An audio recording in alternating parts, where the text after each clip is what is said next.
વધીએ વધુ એક મોટા સમાચાર, જ્યાં ધોરણ 3 થી 8ની પ્રાથમિક શાળાઓની પરીક્ષા જાહેર કરવામાં આવી છે। 17 થી 25મી ઓગસ્ટ દરમિયાન પ્રથમ ત્રિમાસિક કસોટી લેવામાં આવશે।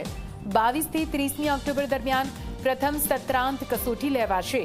ત્રિમાસિક 40 ગુણ અને સત્રાંત 40 તથા 80 ગુણની રહેશે।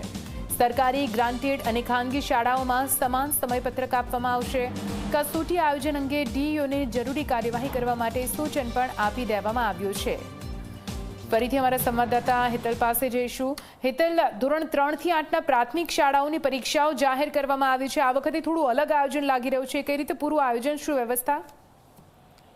જી ચોક્કસ એવું કહી શકાય કે જીસીઆરટી દ્વારા તમામ જિલ્લા શિક્ષણ તંત્રને માર્ગદર્શિકા મોકલી દેવામાં આવી છે, કારણ કે ધોરણ 3 થી 8 રાજ્યભરમાં એક સમાંતર પરીક્ષા અને એના ધારાધોરણ રહે એટલા માટે આ માર્ગદર્શિકા મોકલવામાં આવી છે। એમાં પ્રથમ ત્રિમાસિક કસોટી 17 ઓગસ્ટથી 25 ઓગસ્ટ દરમિયાન લેવાની રહેશે। જે કસોટી છે પ્રથમ સત્રાંત કસોટી એ 22 થી 30 ઓક્ટોબર દરમિયાન લેવાશે। એટલે ક્યાંક ને ક્યાંક જોવા જઈએ તો રાજ્યભરમાં એકરૂપતા રહે એ માટે આ સમયપત્રક જાહેર કરવામાં આવ્યું છે।